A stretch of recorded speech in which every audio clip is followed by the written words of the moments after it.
बिस्मिल्लाहिर्रहमानिर्रहीम। आज हम बहुत स्पेशल, बहुत ही ज़बरदस्त और बहुत अच्छा नुस्खा लेके आए हैं। जो लोग बहुत ज़्यादा कमज़ोर हैं, जिस्म उनका दुबला पतला है, जो लोग हेल्दी होना चाहते हैं, उनके लिए स्पेशल और बहुत बेहतरीन नुस्खा है। सारी हर्बल चीज़ें हैं।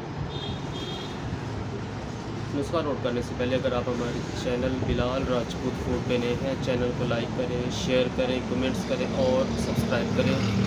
मेरा एक चैनल बिलाल राजपूत फूड के नाम से है। इसमें फ़ास्ट फूड, इसमें रेसिपीज़ हम आपको बताते हैं। दूसरा चैनल हमारा हर्बल्स के नाम पे, इसमें इंशाल्लाह आपको जड़ी बूटियों की पहचान, इनका इस्तेमाल, इनका मजाज वो बताएंगे।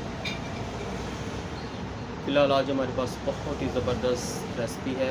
जो लोग दुबले पतले हैं, जो लोग कमज़ोर हैं, जो लोग हेल्दी सेहतमंद होना चाहते हैं और इससे एनर्जी भी बहुत ज़्यादा और बहुत ही अच्छी आएगी, बेल आइकन के बटन को ज़रूर प्रेस करें ताकि हर नई आने वाली वीडियो आप तक पहुंच सके। आपके एक लाइक से, आपके कमेंट से हमें बहुत हौसला अफजाई होती है। जो लोग कमज़ोर हैं, हेल्दी होना चाहते हैं, सेहतमंद होना चाहते हैं, जिस्म को मोटा करना चाहते हैं,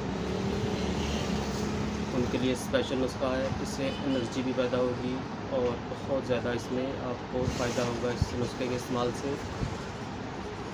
उसके में सिर्फ 6 चीज़ें हैं: खसखस, मगज़ बादाम, चहार मगज़, मिश्री, इसमें हमारे पास सिंगाड़ा खुश्क है और कुल मखाना है हमारे पास।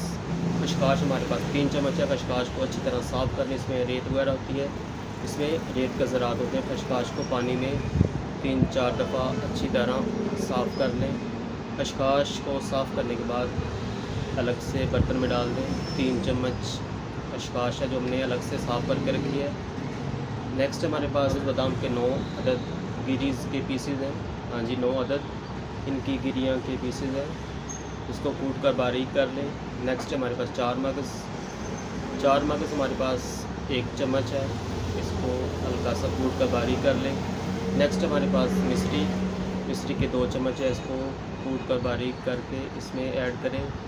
नेक्स्ट हमारे पास फुल मखाने के हमारे पास तकरीबन 11 पीसेज हैं, ये ऐसे ही इसमें ऐड कर दें। और नेक्स्ट है हमारे पास सिंगाड़ा खुश्क, इसका आपने हाफ़ पीस करना है। इन सारी चीज़ों की डिटेल, इनके नाम, इनकी तफसील, इनकी पहचान इसी वीडियो के स्क्रीन पे आपको मिलेंगी। और किसी भी पंसारी से, किसी भी हर्बल स्टोर से आप ये चीज़ें ख़रीद सकते हैं। इन सारी चीज़ों को दूध में भिगो दें। दूध होना चाहिए हमारे पास 1 पाव। 6 घंटे के लिए दूध में भिगो दें। 6 घंटे के बाद इसको खीर बनाकर इस्तेमाल करें। खाना खाने के 1 घंटे के बाद इसी खीर को इस्तेमाल करें। इंशाल्लाह बहुत फ़ायदा होगा, एनर्जी पैदा होगी। जो लोग कमज़ोर हैं, जो लोग बहुत ज़्यादा कमज़ोर हैं, उनके लिए बहुत स्पेशल और बहुत अच्छा नुस्खा है। इस्तेमाल करें, इसके इस्तेमाल से बहुत फ़ायदा होगा और आप लोग बहुत सपोर्ट करते हैं, इसके लिए थैंक्स। मिलते हैं एक नई वीडियो के साथ, एक नई रेसिपी के साथ। तब तक के लिए अल्लाह हाफ़िज़।